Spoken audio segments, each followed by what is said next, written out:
Salut à tous, toujours M. Tio qui est avec vous et j'espère que vous allez bien. Avant de commencer, je souhaite beaucoup de courage à tous les candidats aux examens. À travers mes vidéos, je m'engage à soutenir tous les élèves déterminés à apprendre. Alors, je vous demande de partager ces vidéos pour étendre ce soutien à un plus grand nombre. Et n'oubliez pas de liker. Votre soutien est la motivation qui confirme que je suis sur la bonne voie pour aider ces élèves qui ont des difficultés souvent. Et dans cette vidéo, on va traiter un sujet fondamental qui concerne les séries statistiques d'eau. Et on fait la lecture ensemble. Le tableau suivant indique les différentes valeurs de deux variables quantitatives x et y dans un échantillon.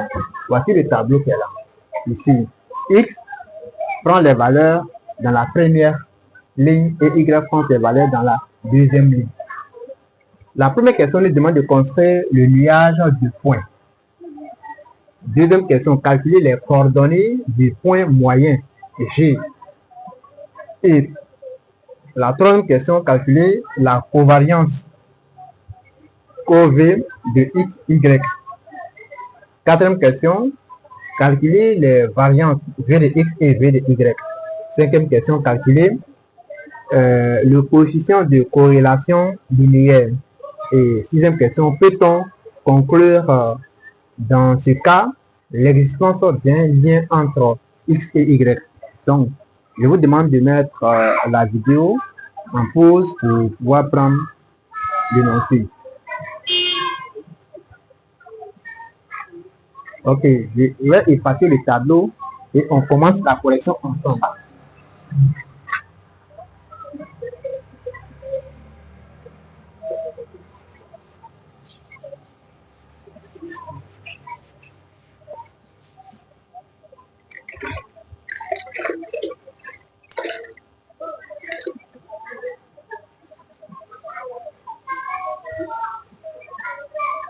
La première question nous demande de construire le point, le nuage du point, de points. Donc ici, je vais faire un repère orthonormé. On met les valeurs de y ici, sur l'axe des ordonnées, et sur l'axe des abscisses, on met les valeurs de x là-bas. Et l'origine ici, c'est 0. Donc, on va prendre les coupes dans les colonnes. C'est-à-dire x, lorsque x est égal à 1,3, y sera 2,3. Donc, un repère orthonormé, on a i ici et on a j ici. Voilà. Donc, ce sont les mêmes distances, même si c'est un peu différent, mais ce sont les mêmes distances. Donc, on va placer le premier point. Je ne vais pas placer, je vais juste vous montrer comment vous devez placer les points pour avoir le nuage du point. Donc ici, j'ai 1 ici, 1,3x. Je cherche ici, c'est 1,3 peut être quelque part ici. Donc, je projette, puisque ce n'est pas gradé, donc je vais placer comme cela. Et sur y, j'ai 2,3.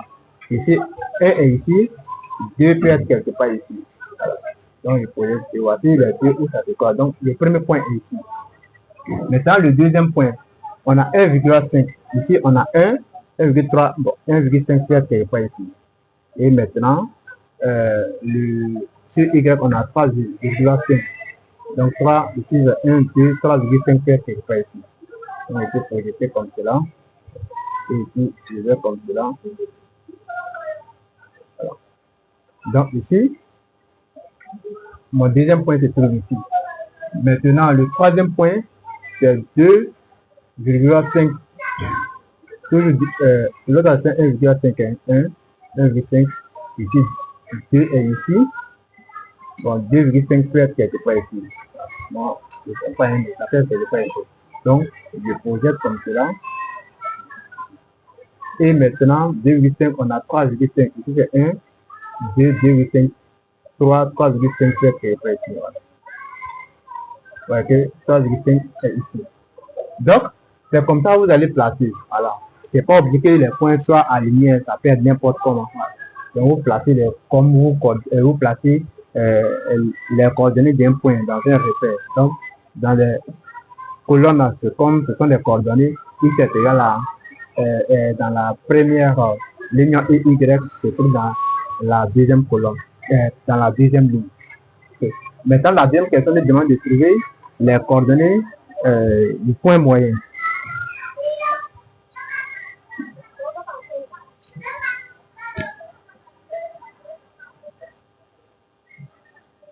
Deuxième question. Les coordonnées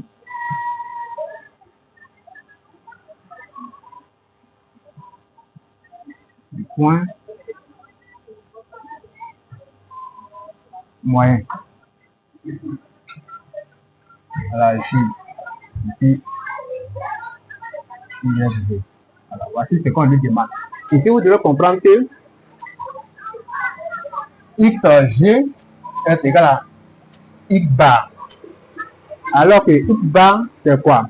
On prend les valeurs de x, on fait la somme des valeurs de x et on divise par le nombre de cases qu'on voit. Ici, on a combien de cases? 1, 2, 3, 4, 5, 6, 7, 8. Donc, je vais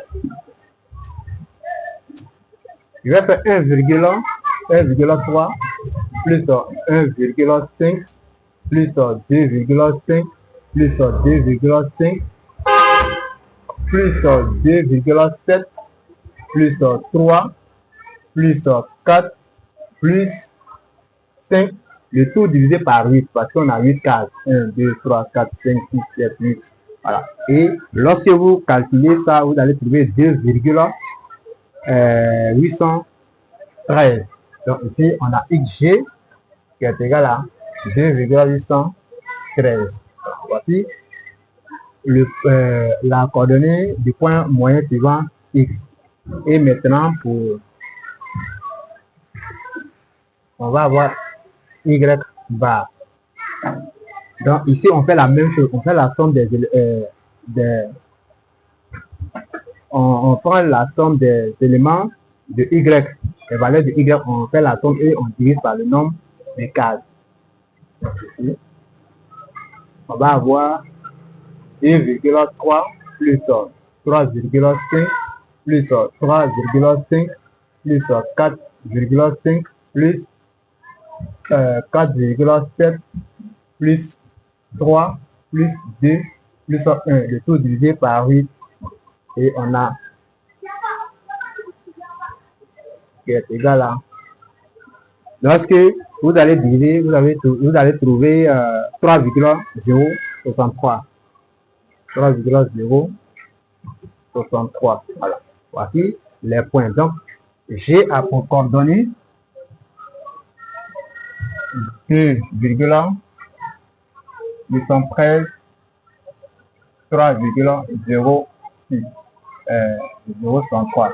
Voici les coordonnées du point moyen. Et maintenant, la deuxième question nous demande de calculer la covariance. La troisième question plutôt.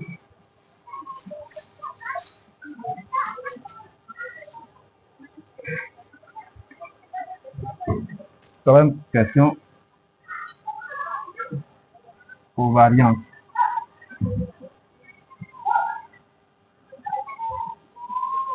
X, Y. Vous devez comprendre que la covariance X, Y est égal à quoi? Ici, ce que je dois faire, je fais la somme, c'est-à-dire je fais le produit de chaque coupe, je fais le produit.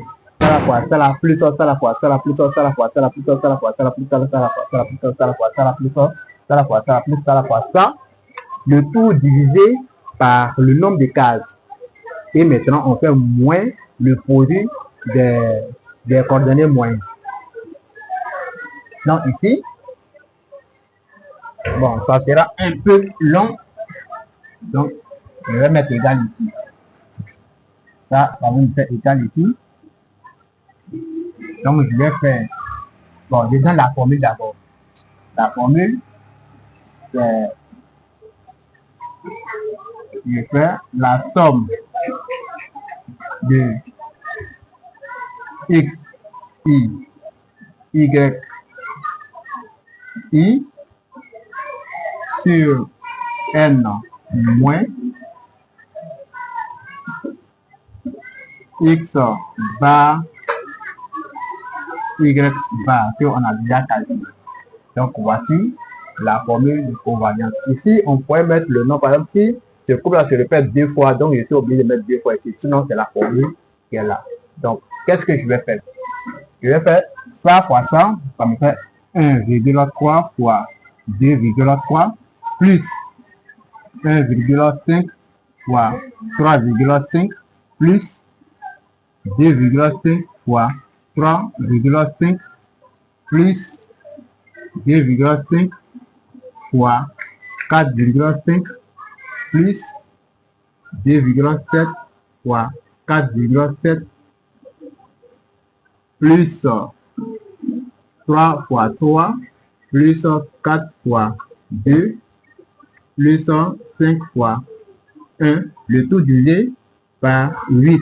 Maintenant, moins les valeurs que j'ai trouvées avec ça. L'autre, on avait trouvé 2,800, combien 813. Et l'autre, on avait trouvé combien 3,063. Donc, je vais faire moins 2,813 fois 3,063. Voilà. Et vous voyez, lorsque vous calculez ça, vous allez trouver 7,866. Ici, on aura pour variance x, y, qui va me donner 7, combien 7,866. Voilà. Ainsi, pour variance que je viens de trouver. Maintenant, on nous demande de trouver les variances. C'est ça la quatrième question nous demande.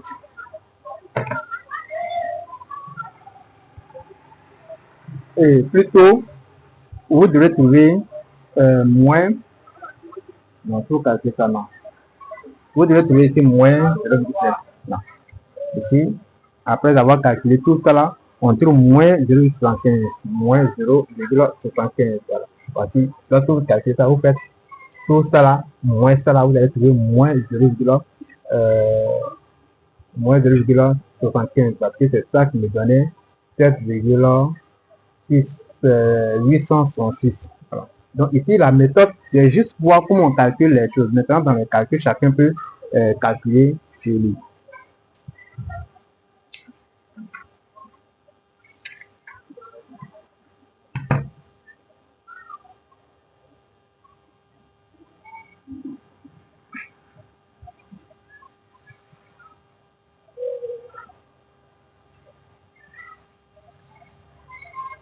Maintenant, ici, on va calculer la question 4, les variances.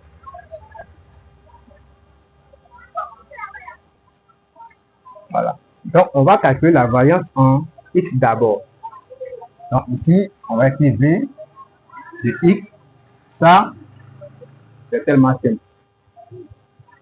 On veut la somme de i, la somme de xi sur le nombre de cases moins x bar au carré. Voilà. Voici ce que la formule dit. Donc, du coup, je vais écrire v de x égale, ici il y a un carré, voilà. Ici, il y a un carré sur les x.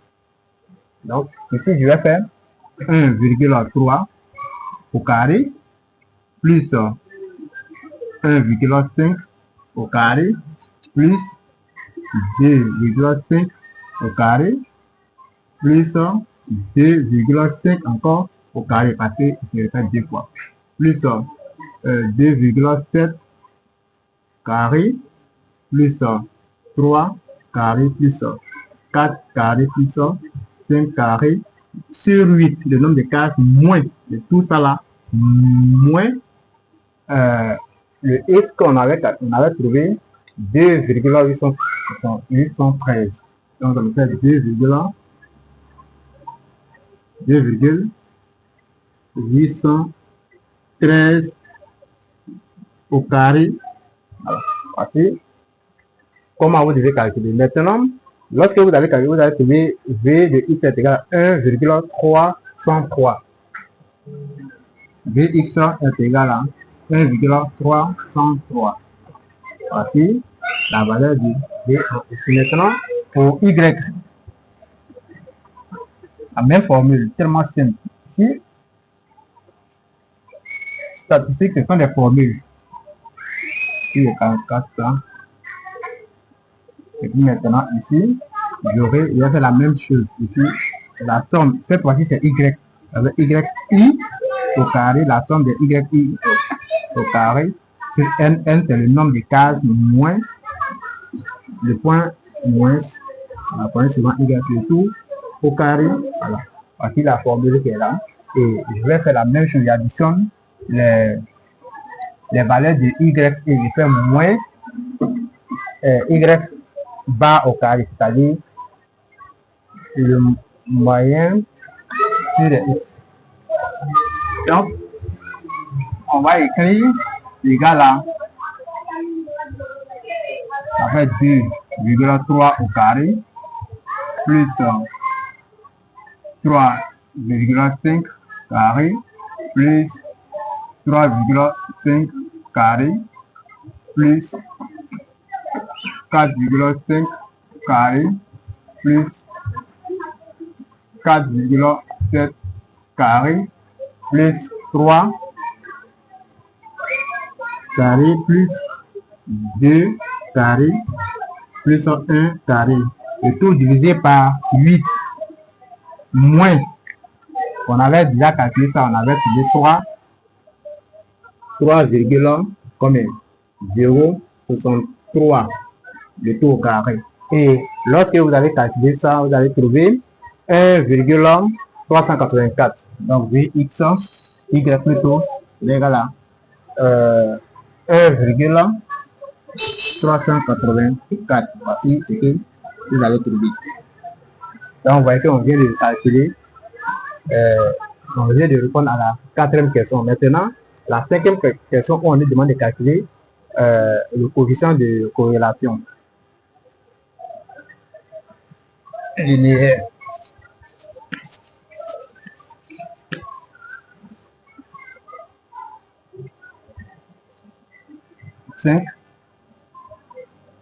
Coefficient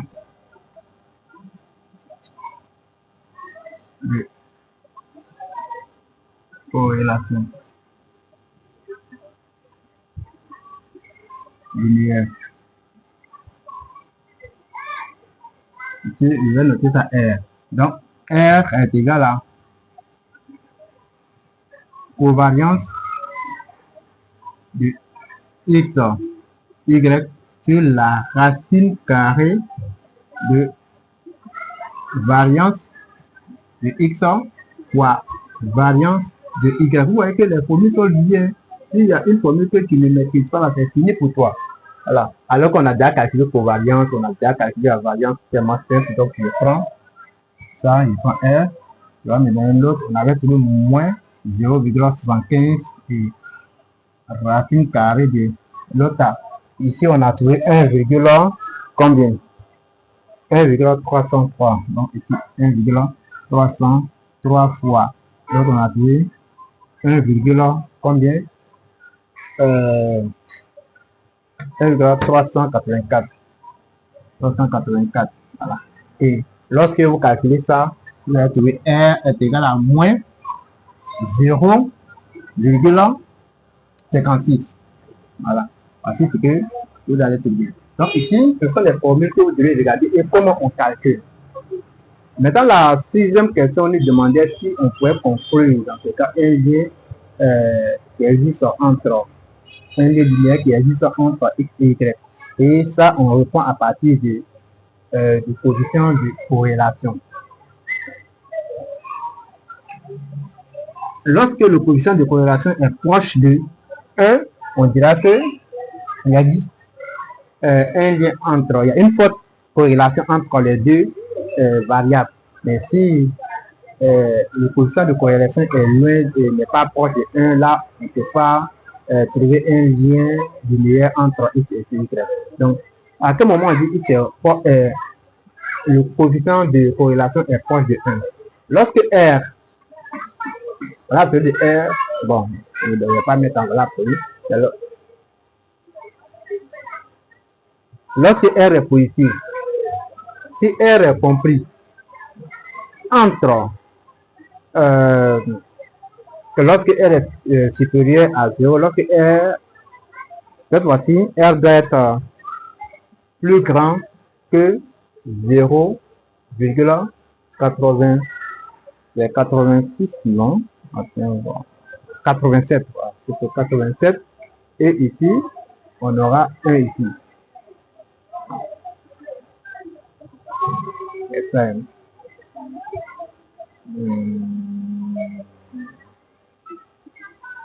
oui, c'est ça. Ou bien, si R est négatif, là, il va être compris entre moins 1 ou égal à moins 0,87. Voilà. Vous voyez, lorsque R est compris, lorsque R est positif et il est compris entre 0,87 et 1, on dira qu'il y a une forte corrélation entre les deux variables. Si R est négatif et il est compris entre moins 1 et moins 0,87, on dira aussi qu'il y a une forte corrélation. Mais quand on regarde cette valeur, on a moins 0,56. Est-ce que moins 0,56 se trouve entre moins 1 et moins 0,87? Je pense que non. Voilà. Parce qu'il est plus grand, moins 0,56 est plus grand que moins 0,87. Donc on va, la sixième question, on va dire qu'il n'existe pas un lien entre les deux variables x et y.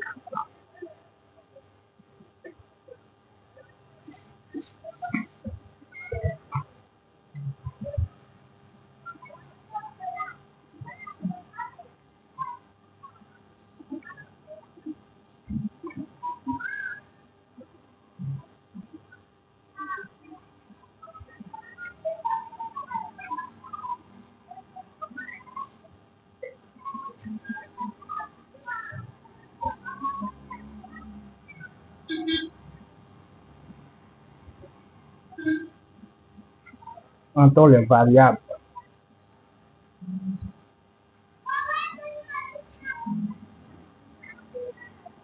x et y. Voilà. K R est égal à moins 0,56. Voilà. Si R était, comme R est négatif, si R était entre moins 1 et moins 0,27, on allait dire qu'on peut avoir un lien linéaire entre les deux variables. Ou bien, si c'était positif, on allait regarder s'il est entre les deux valeurs là. Dans le cas contraire, alors, il n'existe pas de lien. Donc, et l'exercice s'arrête ici. J'espère que vous avez compris quelque chose et n'oubliez pas de liker et partager. Donc, dans la prochaine vidéo, on va parler des droites. Donc, ciao et à la prochaine vidéo.